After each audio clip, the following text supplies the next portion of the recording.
Speaking to you from Hollywood. Hollywood, you know, is where the stories behind the cameras are sometimes as intriguing as the ones we film. It was just the other day I encountered a fantastic little interview in which the redoubtable Lionel Barrymore, playing a scene with the very popular Van Johnson, had encountered some script dialogue which bothered Lionel considerably. Our technical advisor, Dr. Carl Pearson, heartily agreeing with Lionel, called me in to approve a possible change. The dialogue in question had a celluloid character conveying a celluloid diagnosis of a celluloid patient in these words. The boy is dying, Dr. Adams. There is absolutely no hope. He may live another week or another month, but he will die. Lionel had challenged this diagnosis.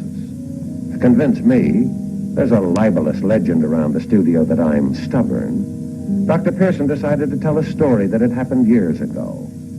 The date is September 9th, 1907, when an eminent physician finds himself required to tell the wife of a man who is desperately ill the wretched news that her husband will die. The doomed man is by name Asa Jennings, by occupation a YMCA worker, a simple, helpless human being about to face his maker. But a kindly providence sometimes eases the blow of that final, fatal word of doom by sending gently broken premonitions in advance. Asa Jennings knows. When medical science has done all in its power and failed, a comfort and a strength can yet remain. As she has done for months and years, Mrs. Jennings seeks again a constant refuge. Words of Holy Writ. The simple words which tell of the glory of God. Words that may bring the strength to cherish whatever few days or hours yet remain. This in the year of our Lord, 1907. And now our story jumps 15 years and 3,000 miles into the heart of a war in the Balkans, centering in the ancient and unfortunate Greek city of Smyrna. Smyrna helplessly jammed with over 300,000 defenseless civilians, prostrate under the guns of the Turkish High Commander, Mustafa Kemal. Smyrna with any escape by sea, balked by the huge Turkish guns that blockade the harbor. And in the heart of the misery-filled city, in the only oasis of temporary tranquility, whom do we find? None other than the man scientifically sentenced to death 15 years before. The YMCA worker, Asa Jennings. Asa Jennings, who had decided not to die because he wanted to go on helping people.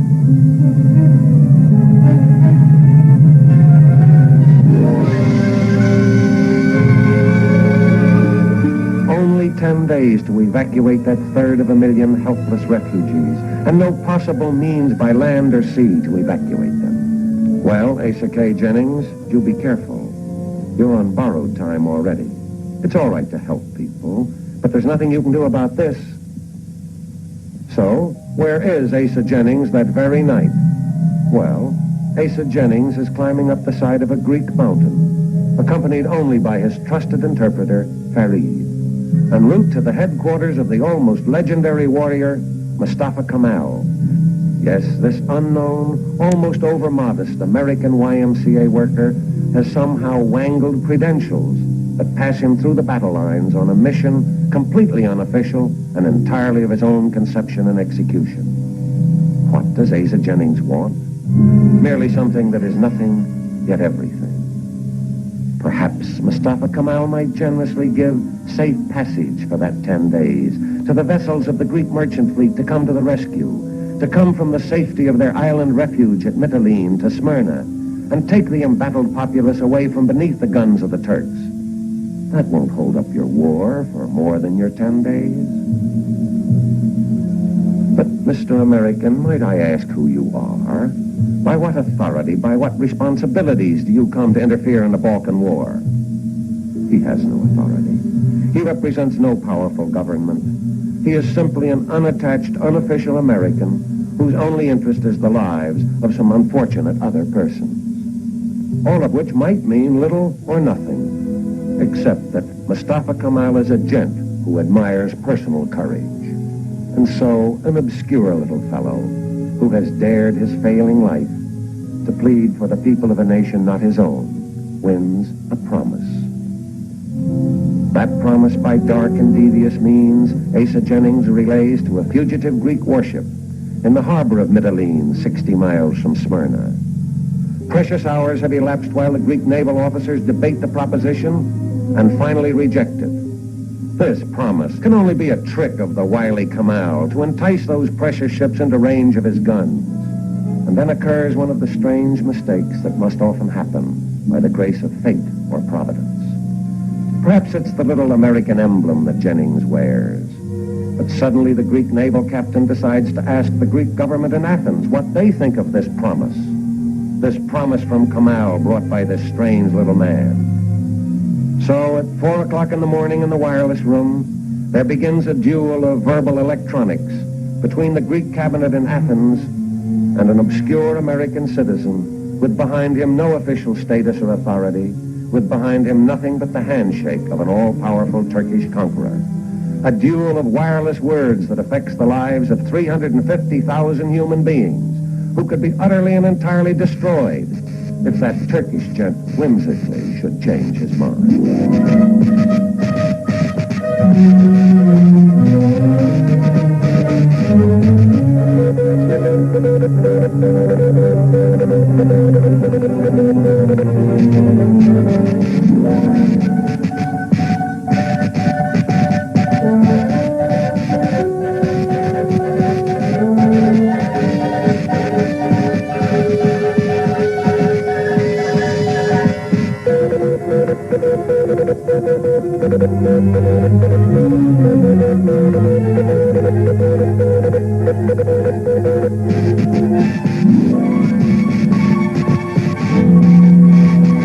And incredible as it seems, an astonishing bargain is arranged between the government of a European power and a YMCA worker. With not a moment to lose, the strange convoy of mercy heads for Smyrna, with Asa Jennings himself on the bridge of the leading ship. Ironic, isn't it? An American YMCA worker, to all practical purposes, an unofficial admiral of the Greek Navy.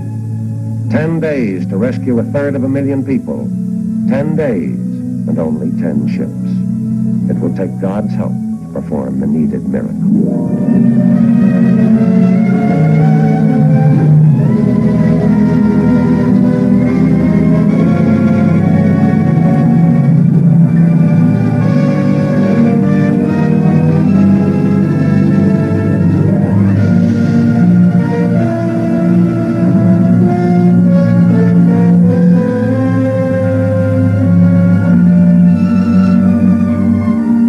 His incredible efforts blessed with success, back on the deck of the warship Kilkus, Asa Jennings receives the honors of a grateful Greek nation.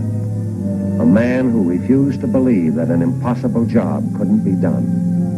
A racked and dying man who, according to the rules of medicine, just hasn't had time to die because there are things he has to do first. Well, that's the story told by our technical advisor, Dr. Pearson. What's that? Did Asa Jennings cease his days and pass on to face his maker in 1922? Not exactly. Asa Jennings didn't die until the year 1933 in Washington, exactly 26 years after he was medically given up for lost.